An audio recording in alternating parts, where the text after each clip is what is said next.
یہ نوجوان دوستوں اور علاقے میں دوہٹ کے نام سے مشہور تھا۔ اتنا سخت جان اور پرعزم کہ جس بات کی ٹھان لیتا اسے پورا کر کے ہی چھوڑتا۔ جولائی 1999 میں جب ملک کے بیشتر حصے میں درجہ حرارت 50 ڈگری کو چھو رہا تھا، یہ سرفروش نقطہ انجمان سے بھی کئی ڈگری کم درجہ حرارت میں آنکھوں سے دوربین لگائے پتھر کی اوٹ سے سامنے کی طرف دیکھ رہا تھا۔ اسے یقین تھا کہ دشمن یہاں سے گزرے گا اور اس کے ہاتھوں فنا ہو جائے گا، مگر اس وقت اگر کچھ دکھائی دے رہا تھا تو ہر طرف برف کی چادر میں لپٹے ہوئے سفید پہاڑ تھے۔ ٹائیگر ہلز پر بظاہر زندگی جام ہو کر رہ گئی تھی، لیکن برف کی تہوں میں چھپے ہوئے کنکریٹ کے مورچوں میں بہت سے آہن پوش موجود تھے۔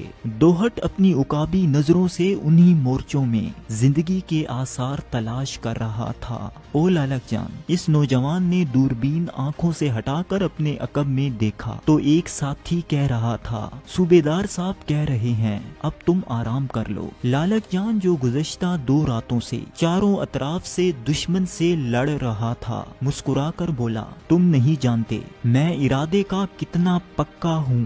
میں نے صوبیدار کو کہہ دیا ہے میں دشمن کا راستہ اس وقت تک دیکھتا رہوں گا جب تک مجھے یقین نہ ہو جائے کہ وہ ادھر آنے کے قابل نہیں رہا، چاہے اس کے لیے مجھے کتنی ہی اور راتیں کیوں نہ جاگ کر گزارنی پڑیں۔ سپاہی بولا، جیسے تمہاری مرضی، اور یہ کہہ کر واپس لوٹ گیا۔ ادھر لالک جان دوربین تھامے ایک بار پھر دشمن کی نقل و حرکت تلاش کرنے لگا۔ سیاچن کے پہلو میں واقع ٹائیگر ہلز کا یہ علاقہ پاکستان اور بھارت دونوں کے لیے بہت اہم تھا، بلکہ بھارتی فوج انہی راستوں سے گزر کر پاکستان کی دفاعی لائن پر حملے کرتی رہی تھی۔ کارگل کی جنگ شروع ہوتے ہی یہ پہاڑی سلسلے پاک فوج کے قبضے میں آ چکے تھے۔ صوبیدار سکندر کی کمان میں صرف 11 سرفروش دشمن کو بار بار پسپا کر رہے تھے۔ یہ 1 جولائی 1999 کی رات تھی۔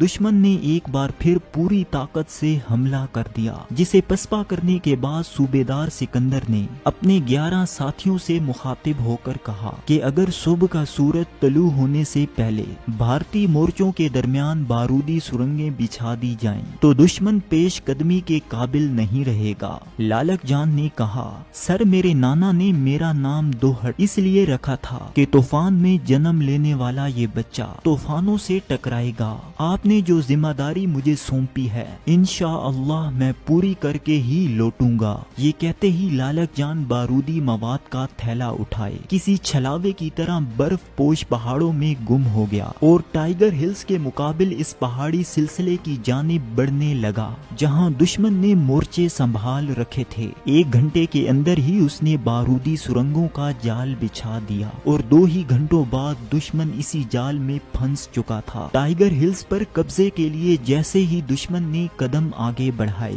نشیب سے لگاتار دھماکوں کی آوازیں آنا شروع ہوئیں۔ آن کی آن میں دشمن کی توپیں اور بندوقیں خاموش ہو گئیں۔ یہ 6 جولائی کی رات تھی۔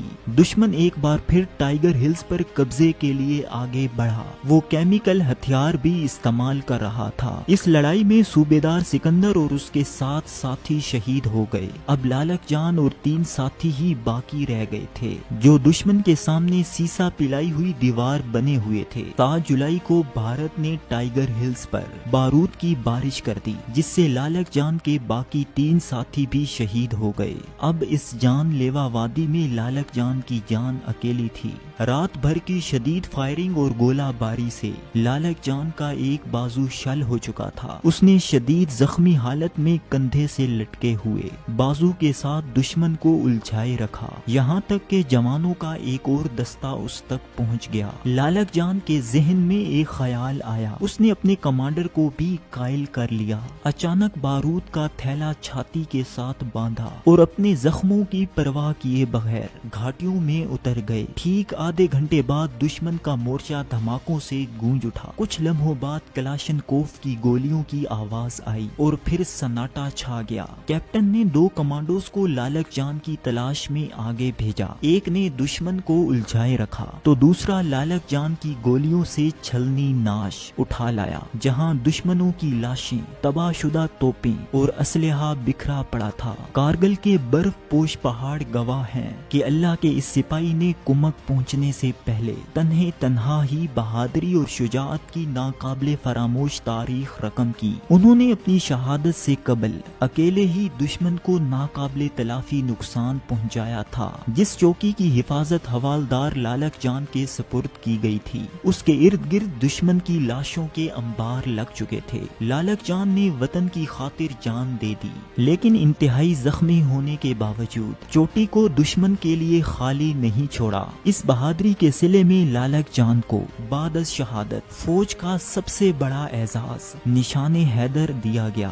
وطن کے تحفظ اور بقا کی خاطر اپنی جان کا نذرانہ پیش کرنے والے بہادر سپوت لالک جان 1 اپریل 1967 میں گلگت بلتستان کے دور افتادہ علاقے ہندور تحصیل یاسین میں پیدا ہوئے۔ میٹرک تک تعلیم حاصل کرنے کے بعد لالک جان نے 1984 میں پاک فوج میں شمولیت اختیار کی اور 12 NLI ریجمنٹ میں بطور سپاہی بھرتی ہوئے۔ 1999 میں جب کارگل میں جنگ چھڑی، انہوں نے اصرار کر کے اپنی ڈیوٹی اگلے مورچوں پر لگوائی۔ شدید زخمی ہونے کے باوجود قوم کے شیر دل سپوت کو یہ گوارا نہ تھا کہ وہ چوکی دشمن کے لیے چھوڑ دے۔ وہ زندگی کی آخری سانس تک دشمن سے لڑے تھے۔ شہادت کے بعد جب ان کی روح آسمان کی جانب محو سفر تھی، چوکی پر پوری شان سے سبز ہلالی پرچم لہرا رہا تھا۔